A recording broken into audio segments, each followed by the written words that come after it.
Eu sou Alexandre Castro e no vídeo de hoje a gente vai falar sobre fazer a prévia aqui da final de conferência ou semifinal do futebol americano aí como você preferir chamar, Seahawks e Rams, né? Agradecer você que é membro, né? Primeiramente, você que não é membro, né? Tá perdendo a chance aí, né? Como eu já falei, quanto mais membro, mais chance da gente vencer esse Super Bowl, né? Então depois não venha reclamar aí. É, material exclusivo aqui pra vocês, sempre, tá? E é isso, vamos aqui pro vídeo. O Seahawks chegam na final de conferência pela primeira vez desde a última vez que nós fomos pro Super Bowl, lá em temporada 2014-2015. O caminho do Seahawks não foi fácil, né? Teve que pegar um rival, os 49ers, e agora os Rams, né? E aí você pode dizer, mas os 49ers estavam machucados, ou os Rams tem isso ou aquilo. Eu acho que sempre o fator rivalidade equilibra demais as coisas, tá? E porque os Rams eram um adversário ruim da gente pegar. Na minha visão, tá? A defesa do Seahawks sofreu de verdade, assim, foi dominada tentando jogar sério, vamos dizer assim, apenas uma vez no ano inteiro, que foi contra o Sean McVay. O primeiro tempo foi um monólogo, né, dominância total.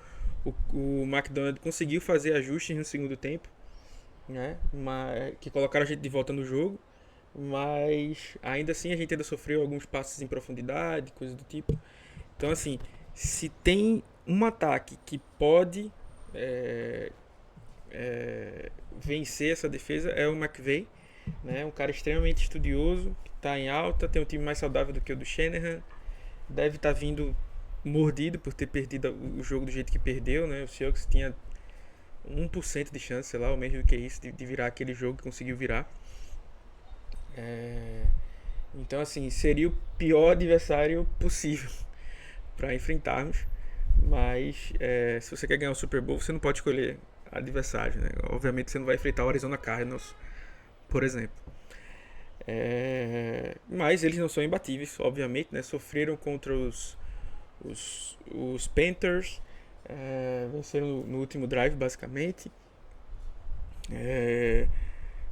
Sofreram contra os Bears, né? Levaram o jogo para prorrogação, né? E se beneficiaram de interceptação até meio feia aí do Caleb Williams.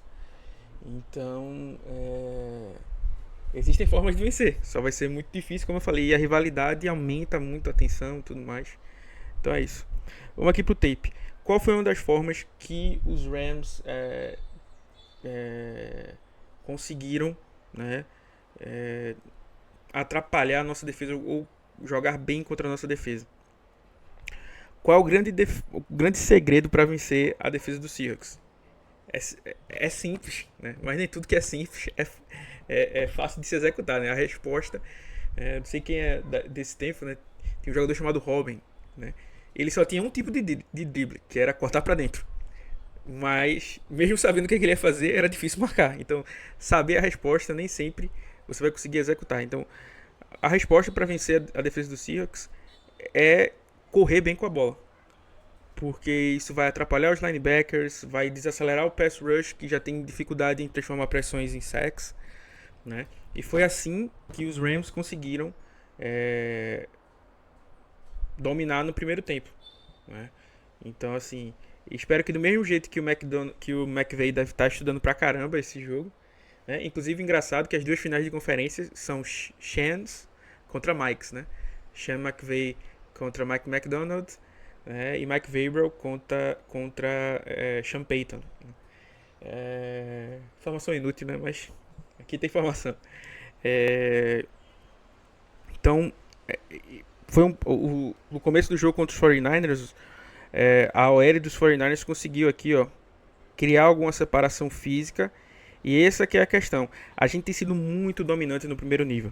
Por isso que a gente defende aqui, ó, muito bem com dois safeties no fundo do campo e informação em níquel, né? O Emanuel deve estar por aqui. Porque a nossa DL é muito forte. Então, mesmo contra bloqueios duplos, ela é difícil de ser movida, né? E aconteceu contra os Rams e contra os 49ers em alguns momentos disso aí ser movido. Então os linebackers começam a ficar afobados, eles vão atacar mais verticalmente ou horizontalmente, tipo, vão se afobar para tentar compensar isso, e aí vão ser expostos no jogo aéreo, né? Aqui, por exemplo, como eu disse, ó, o Seahawks defendendo com dois safeties no fundo do campo, formação em níquel, então é menos gente para essa formação pesada que é marca dos Rams, né? 3 tight ends aqui, e ainda tem o Puka Nacua, que é um dos melhores wide receivers bloqueando, né? Então a formação é extremamente pesada. Para defender todos esses gaps, você tem que ter um gap principal e um gap secundário. Então assim, você tem que defender esse gap, mas fica de olho nesse outro cara. E aí o que aconteceu em alguns momentos contra os Rams? A defesa passou muito rápido para o segundo gap, para tentar parar a jogada. Então aqui no caso foi o Leonard Williams que errou. Ele tem esse gap aqui para defender, e aí ele vê a corrida vindo para dentro, ele ataca o gap interno, que é o secundário dele, e aí expôs o segundo nível. E aí só lá no fundo com o Julian Love, né, cedendo um grande avanço. Então é algo que precisa ser ajustado. Mas, como eu falei, a nossa defesa tem um potencial muito grande. Aqui é o Byron Murphy absorvendo o bloqueio duplo, Jaron Reed, DeMarcus Lawrence não dando espaço para ninguém, tá? E aí o DeMarcus Lawrence vai lá e faz o tackle. Então assim, nós temos potencial contra essa OL dos Rams, tá? É preciso manter a disciplina, tá?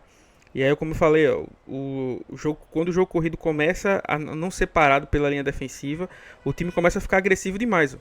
Todo mundo vai morder aqui o play action e eu as costas livres.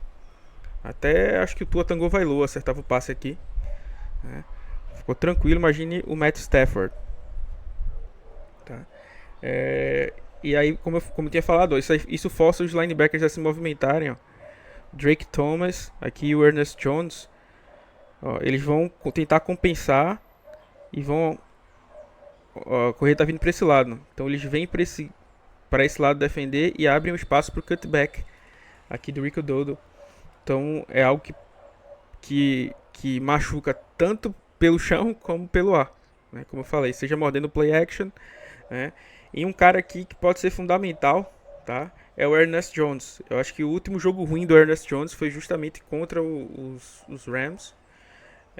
Ele foi explorado aqui na cobertura, que o Matt Stafford manipula a agressividade dele aqui e passa bem nas costas dele. E aí tem um ângulo errado do tackle, do safety. E aí grande avanço pro Puka Nacua. Sim, o Seahawks é um time que eu já falei algumas vezes, só sofre contra lei do ex, né? Bem que poderia ser a hora da lei do ex contar ao nosso favor, né? Então Cooper Kupp, Ernest Jones, né? Poderiam aparecer nesse jogo aí para nos dar a vitória. Cam Akers, que deve ser promovido aí. Quando eu tô gravando ainda não temos essa informação, mas o Zach Charbonnet acabou a temporada. O Seahawks só tinha 2 running backs ativos, né? Então vai ter que trazer alguém. O Akers estava ali no practice squad, provavelmente vai ser elevado aí junto com ou ele ou o Velus Jones ou ambos para esse jogo. Aqui mais uma vez a mesma coisa com o Ernest Jones. O jogo corrido tá acontecendo, ele tem que ficar, ele hesita, ó. Não faz o seu drop inicial, dá um passo para frente e aí o passe vem bem nas costas dele. Ele até faz um bom trabalho na cobertura tentando se recuperar, mas o passo que ele deu para frente foi o suficiente para criar esse espaço aqui. Então por isso que é tão importante defender o jogo corrido, né? E aqui o Seahawks também mostrou nesse jogo específico, mais no primeiro tempo, alguns problemas de falta de disciplina, né? Aqui o Nick Emanuel vai largar o adversário para tentar ajudar, e aí o Brock Purdy tem um cara livre para fazer um passe difícil e arriscado do outro lado e converter, né? Então a maioria dos avanços dos 49ers foram em jogadas assim, fora do script, né? Então a gente tem que forçar o ataque dos Rams a ficar no script, então defender bem as primeiras descidas, colocar em descidas longas e deixar eles dentro do script, para que nossa defesa possa aparecer. Porque assim, se o Brock Purdy conseguiu achar alguns espaços na nossa defesa nessas situações, o Matt Stafford com certeza vai achar, porque é um quarterback muito mais talentoso do que o Brock Purdy. Outro problema é o pass rush, que sim vem gerando pressão, mas tá tendo dificuldade de finalizar a jogada. Aqui, ó, o Tirando Osso tem chance de fazer o sack, ele perde a chance, isso dá tempo, uma sobrevida pro Brock Purdy, que vai passar a bola e converter mais uma terceira descida. Então, assim, o Stafford não vai ameaçar correndo com a bola, assim, não vai ser um jogo que ele vai ter 50 jardas correndo com a bola, uma coisa assim. Ele não é dessa mobilidade vertical, né? Mas ele vai ser um cara que vai ganhar tempo, né? Lançar, segurar o passe até o último minuto para achar alguém livre, porque o Kanaku é um cara que tem boa sinergia com ele, o Davante Adams também. O passe que eles se prepararam para o field goal, né? Posicionaram para o field goal foi um passe para o Davante Adams. Né? Então são caras que têm boa sinergia com o quarterback, que é muito talentoso, então isso precisa ser ajustado. E a gente precisa levar o Matt Stafford para o chão. Né? Uma coisa que os Bears fizeram muito foi atacar as pontas da linha com blitz. Não é tão comum de Seattle. Vamos ver se Seattle vai ajustar para isso. As pressões, as blitzes vêm mais por dentro normalmente, criando free blitzers pelo meio, né? Free rushers na verdade pelo meio.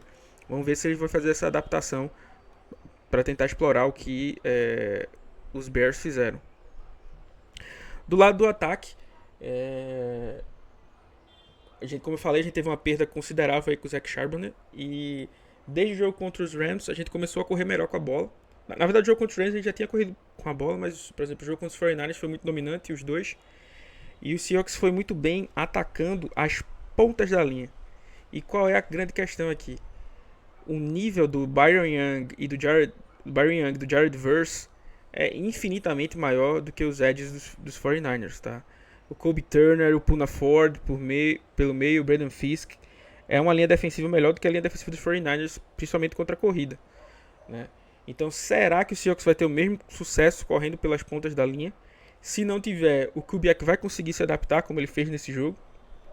Porque eu acho que foram os dois melhores jogos do Kubiak. Então, ele tentava correr pela ponta. Quando os 49ers começavam a se ajustar, ele corria pelo meio. E aí, quando eles se ajustavam de novo, iam correr pela ponta. Então, ele dominou bem os 49ers dessa forma.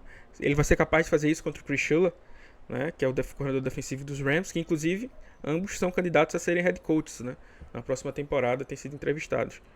Né. E uma coisa que ele vem usando é para colocar o JSN no jogo, colocando o JSN no backfield.